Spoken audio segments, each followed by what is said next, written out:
नमस्कार दोस्तों, मैं मानवी आप सभी का स्वागत करती हूँ झूमते वॉन्डरर्स में। आशा करती हूँ आप सभी लोग अच्छे होंगे। आज मैं आपको एक ऐसे हिल स्टेशन पे लेकर जा रही हूँ जहाँ 1985 की सुपरहिट मूवी राम तेरी गंगा मैली की शूटिंग हुई थी। और इस मूवी के बाद इस जगह पर पर्यटकों का जमावड़ा लगा रहता है।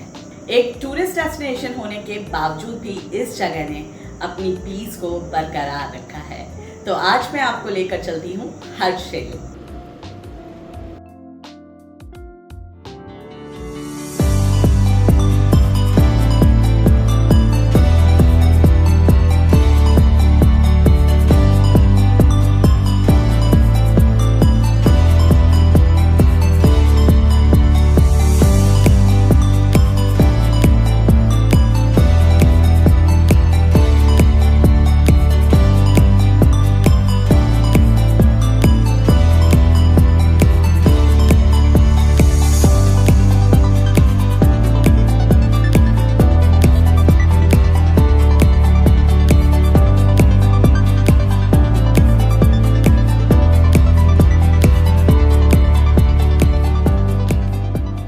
गंगोत्री से करीब 26 किलोमीटर पहले ये गांव बसा हुआ है और गंगोत्री जाने वाले यात्री हर्षिल जाते वक्त या आते वक्त जरूर रुकते हैं।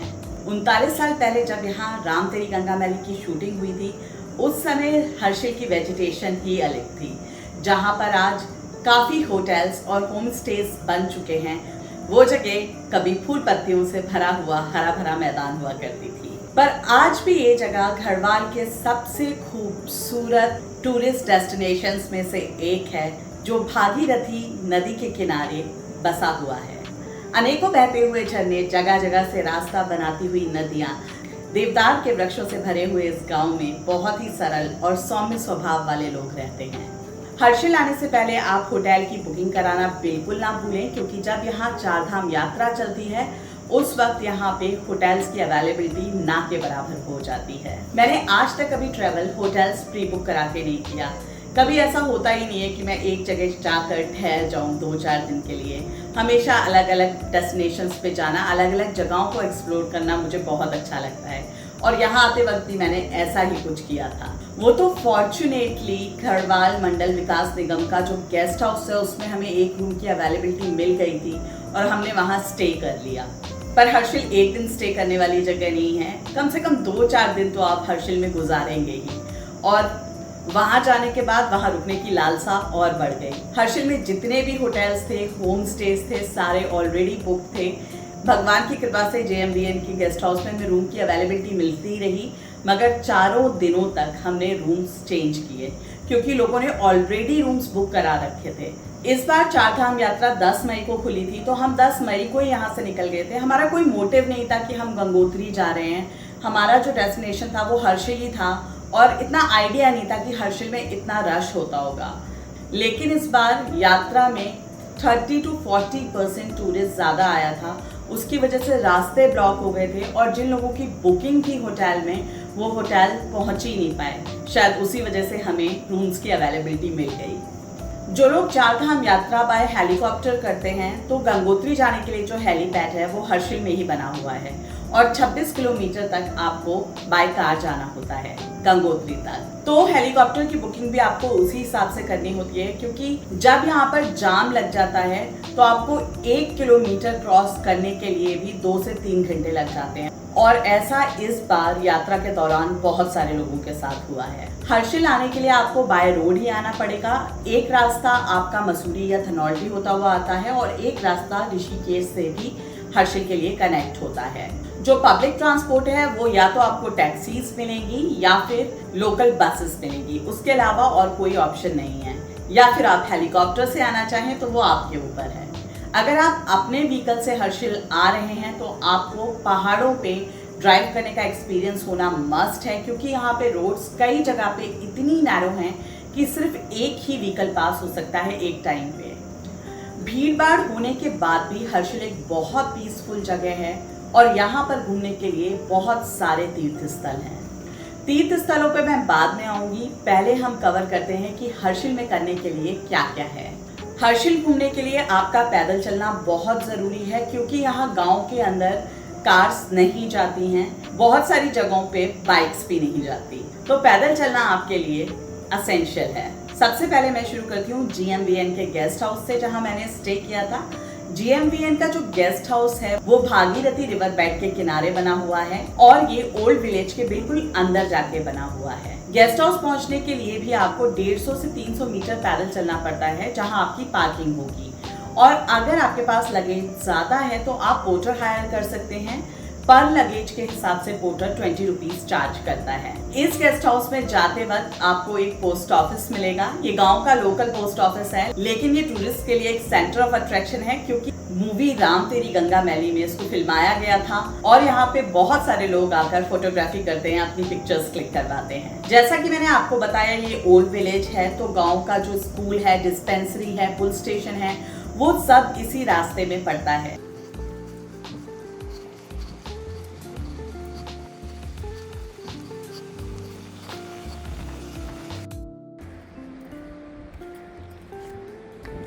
ये मैं अभी आपको हर्षिल की गलियों की सैर करा रही हूँ और अब मैं आपको लेके चलूँगी उस पोस्ट ऑफिस पर जहाँ राम तेरी गंगा मैली की शूटिंग हुई थी।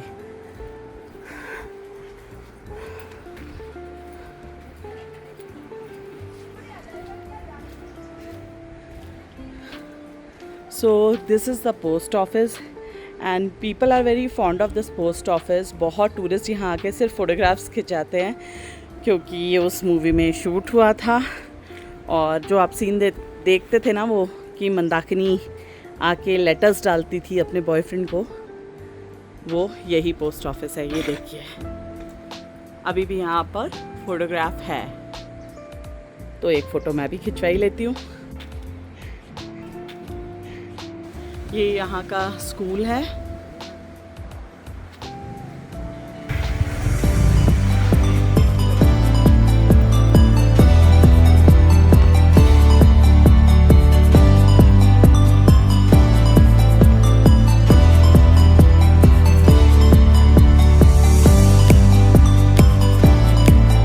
ये सारे सेब के पेड़ हैं जो आप देख रहे हैं, और सीजन में यहाँ पे काफ़ी सेब आपको देखने को मिलते हैं।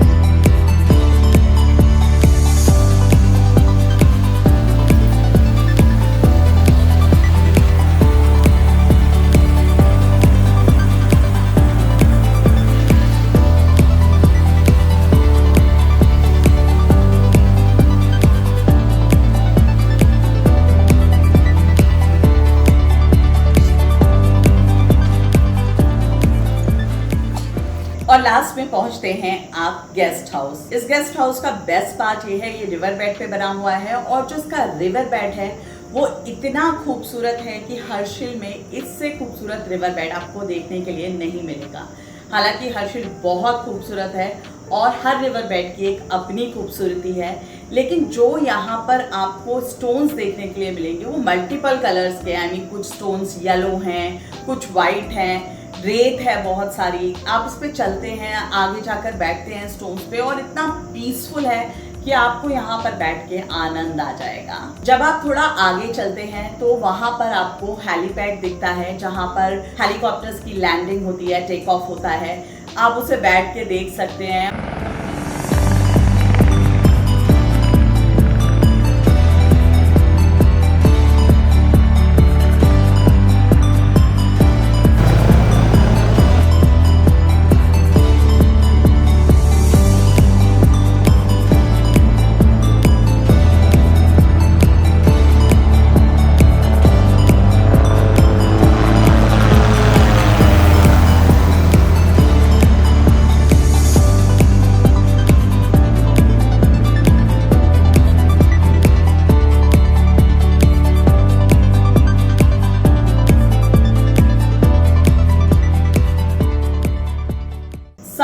आश्चर्यजनक बात मुझे ये लगी कि हर्षिल के सारे होटल्स ऑक्यूपाइड थे, पर जब भी मैं इस जगह पर आई, यहाँ पर मेरे अलावा कोई मुझे नहीं मिला। तो इतना पीसफुल था और इस जगह की पीस को घोट कर पिया मैंने। वहाँ पर आप किसी भी स्टोन पर बैठ जाएं, दूर दूर तक आपको बर्फीली पहाड़ियाँ दिखाई देती हैं, देवदार के जंगल दिखाई देते हैं, कल कल बहती भागीरथी नदी, इतना खूबसूरत व्यू है कि शब्दों में बयान करना कुछ चीजें बहुत मुश्किल हो जाती हैं। तो मैं दिखाती हूँ आपको ये रिवर बेड।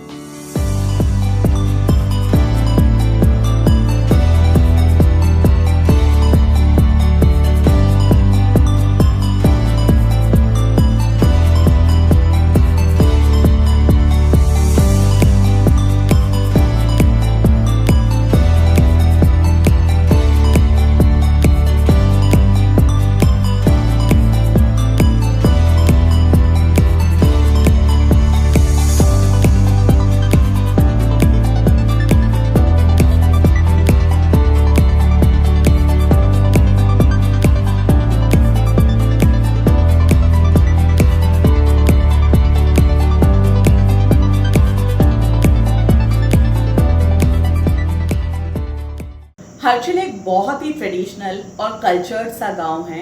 ये बिल्कुल भी वैसा नहीं है जैसा इसे राम तेरी गंगा मैली में फिल्माया गया है, जहां अर्धनग्न अवस्था में लड़कियां अकेले घूमती हैं और झरनों पे नहाती हैं। बहुत ही दुख की बात है कि कुछ लोग अपने हित के लिए किसी भी जगह की प्रतिष्ठा को इतना खराब कर देते हैं और ये भोले भाले लोग उस पर सवाल तक नहीं उठा पाते।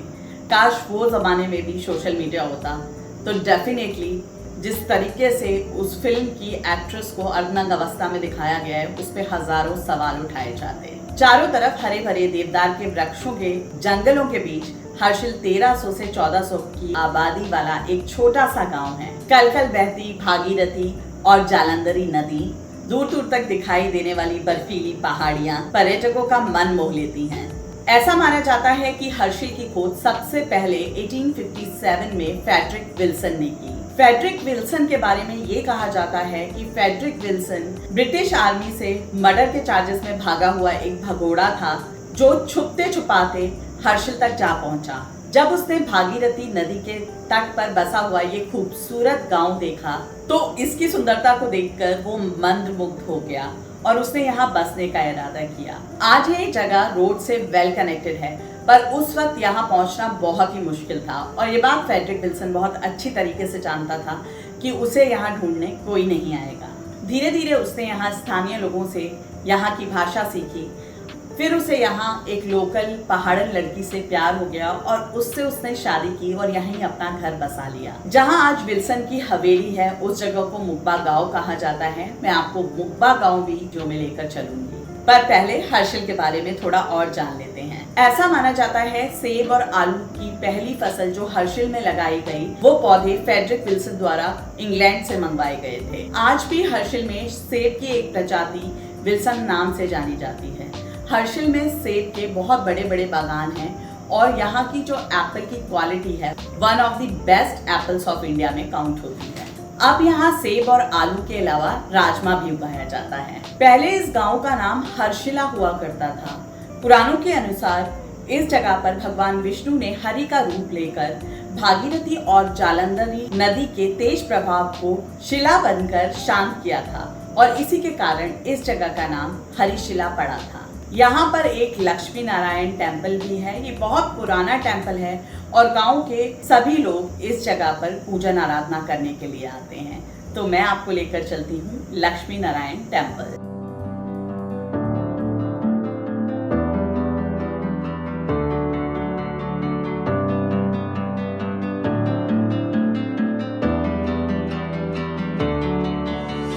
ये क्या लगाओगे आप लोग यहाँ पे?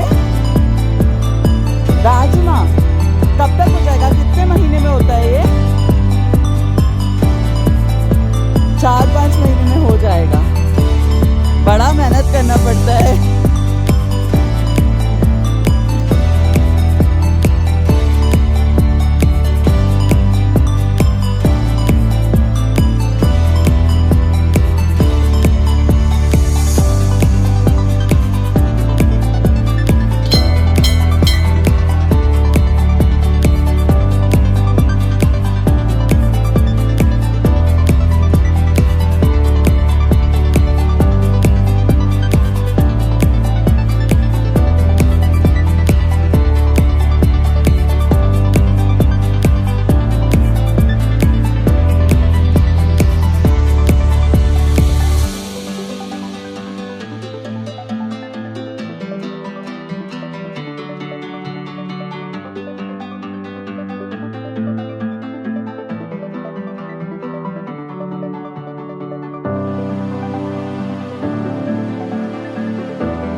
भारत के इतिहास को हमेशा ही कभी अंग्रेजों द्वारा, कभी मुगल्स द्वारा, कभी सुल्तानों द्वारा तोड़ा मरोड़ा गया है। तो इसी तरह 1857 में पैट्रिक विल्सन ने इस जगह का नाम हर्षिला से बदलकर हर्षिल रख दिया और तब से लोग इसे हर्षिल वैली के नाम से जानते हैं। इंग्लिश में इसे हर्षिल लिखा जाता है, हिंदी में हर्षिल प्रोनाउंस किया जाता है। आगे बढ़ने से पहले मैं आप सभी लोगों से रिक्वेस्ट करना चाहूंगी कि अगर मेरा वीडियो आपको अच्छा लग रहा है तो प्लीज़ इसे लाइक कीजिए, मेरे वीडियो को अपने दोस्तों के साथ शेयर कीजिए और बेल आइकन प्रेस करना बिल्कुल मत भूलिए। और अगर आपने मेरे चैनल को अभी तक सब्सक्राइब नहीं किया तो प्लीज़ उसे सब्सक्राइब कीजिए। आपके एक छोटे से एफर्ट से बहुत मोटिवेशन मिलती है। तो अब चलते हैं हम आगे। हर्षिल वैली विश्व भर में उत्तराखंड के सबसे सुंदर पर्यटक स्थलों में से एक है। जैसा मैंने आपको बताया कि यहाँ सेब के बहुत से बागान हैं। सितंबर एंड तक यहाँ पर सेब पक जाता है और उस समय इस जगह का नज़ारा ही कुछ और होता है। वो सेब तोड़न का टाइम होता है और जगह जगह पर आपको बिल्कुल रेड एप्पल्स पेड़ पे लगे हुए दिखते हैं, जिनको तोड़ने की प्रक्रिया चल रही होती है। यहाँ पर एक बड़ी अचंभित करने वाली बात यह है कि इस पूरे गांव में एक भी स्वीट शॉप नहीं है। पर लोकल से बात करने पे मालूम हुआ कि यहाँ के लोग स्वीट्स खाते ही नहीं है। इवन वो लोकल डिशेस भी नहीं बनाते कुछ स्वीट्स में। यहाँ पर मिठाई सिर्फ तब बनाई जाती है जब देवता को कोई भोग या प्रसाद लगाना होता है और उस वक्त भी ये लोग घर में बना हुआ चूरमा या पंजीरी आदि का प्रसाद देवता को अर्पण करते हैं। गांव छोटा सा है, बहुत सुंदर है, रंग बिरंगी दीवारें हैं और दीवारों पर यहाँ भी लोकल आर्टिस्ट द्वारा बहुत खूबसूरत खूबसूरत पेंटिंग्स बनाई गई हैं, 3D पेंटिंग्स बनाई गई हैं। जब आप हर्षिल में एंटर करते हैं तो एंटर करते ही आर्मी का एक पोस्ट है, काफ़ी बड़ा एरिया जो आर्मी का है, और उसके बाद आपको एक ब्रिज क्रॉस करना पड़ता है और फिर आप गांव के लिए एंटर करते हैं। राइट साइड में ही यहाँ शिव जी का एक छोटा सा पुराना मंदिर है।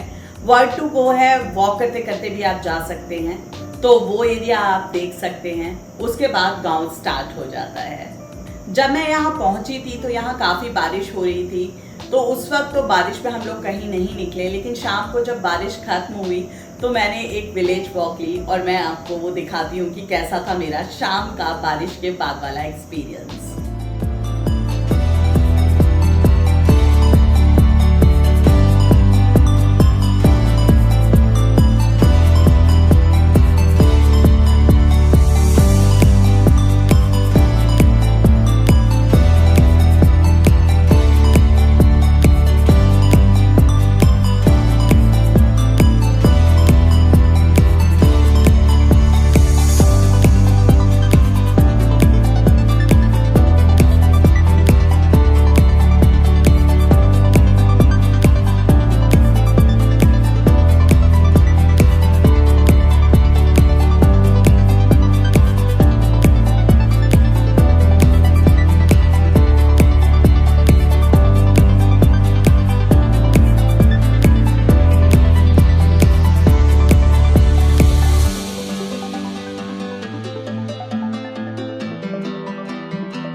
सभी होटल्स और होम स्टेज बुक्ड होने के बावजूद यहाँ पर मैं सुबह से शाम तक न जाने कितने ऐसे स्पॉट्स पर गई हूँ जहाँ पे मुझे अपने अलावा कोई और नहीं मिला। मैं हर्षिल में हूँ और ये देखिए कितना सुंदर व्यू है। पीछे भागीरथी की ट्रिब्यूटरी चल रही है और मैं यहाँ एक क्लिफ पे बैठी हुई हूँ और आप लोगों के लिए ये वीडियो शूट कर रही हूँ। And it's very beautiful place, बहुत खूबसूरत एक्सपीरियंस है। और अब मैं आपको यहाँ से नज़ारा दिखाती हूँ।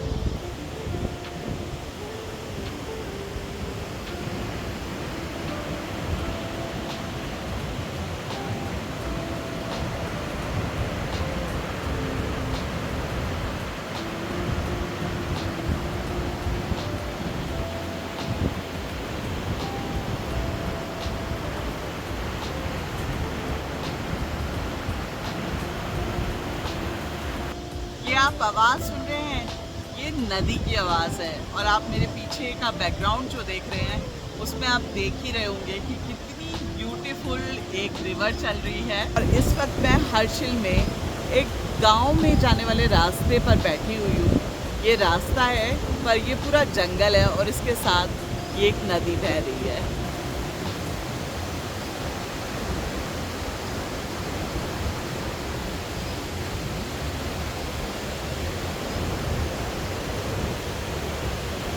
जैसा मैंने आपको बताया कि यहाँ पर देवदार के जंगल हैं और जंगलों में छोटी छोटी ट्रेल्स बनी हुई हैं जिन्हें पकड़ के आप ट्रैक कर सकते हैं। जितनी भी आपकी मर्जी हो आप उतना चल सकते हैं। तो बहुत सारे ऐसे स्पॉट्स होते हैं जहाँ पर आपको बड़ा पीसफुल सा एरिया मिलता है और आपको वहाँ बैठने का मन करता है और आप वहाँ बैठेंगे और आपको लगेगा कि आपके अलावा कोई नहीं है। आपकी शांति आप प्रॉपर वहाँ एंजॉय कर सकते हैं। इतना अच्छा क्लाइमेट, इतनी अच्छी मिट्टी होने के बावजूद यहाँ पर लोग सब्जियों की खेती नहीं करते और जितनी भी यहाँ पर सब्जियों की सप्लाई होती है या और चीज़ों की सप्लाई होती है वो उत्तरकाशी से होती है। तो उत्तरकाशी से हर्षिल तक जब आना पड़ता है तो आपको प्रॉपर वही रोड लेकर आना पड़ता है। एक ही रोड है और उसमें अगर जाम लग जाता है तो यहाँ की पूरी सप्लाई रुक जाती है। जैसा कि मैंने आपको बताया कि हम लोग यात्रा की शुरुआत में गए और उस टाइम पे वहाँ बहुत रश पड़ गया था तो यहाँ पर सब्जियों की सप्लाई रुक गई थी। लोगों को बहुत दिक्कत हो रही थी और सब्जियाँ लेने के लिए या जो ज़रूरी सामान है वो लेने के लिए यहाँ के जो लोकल लोग हैं वो एक्टिवा ले लेके वहाँ तक जा रहे थे जहाँ पर गाड़ी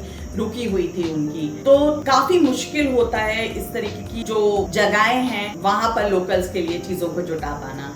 तो अगर आप हर्षिल जा रहे हैं तो खाने का निरादर कृपया बिल्कुल ना करें। तो कुछ इस तरीके का रहा मेरा हर्षिल का सफ़र। बहुत खूबसूरत, बहुत पीसफुल। हर्षिल से ही 1.5 से 2 किलोमीटर के डिस्टेंस पर एक बागोरी गांव है। वर्क टू गो है, आप जरूर जाएं यहाँ। आगे मैं आपको लेकर चलूंगी बागोरी गांव। वीडियो बहुत लंबा हो जाएगा तो मैं नेक्स्ट वीडियो में आपको बागोरी गांव पे लेकर चलूंगी। जाते जाते मैं आपसे फिर से रिक्वेस्ट करती हूँ कि अगर आपको मेरा वीडियो अच्छा लगा हो तो प्लीज़ मेरे चैनल को सब्सक्राइब करें, मेरे वीडियो को लाइक करें, अपने दोस्तों के साथ शेयर करें, बेल आइकन प्रेस करना बिल्कुल भी ना भूलें। आपके छोटे से एफर्ट से बहुत मोटिवेशन मिलती है। फिर मिलेंगे नए वीडियो के साथ बहुत जल्दी। तब तक के लिए नमस्कार।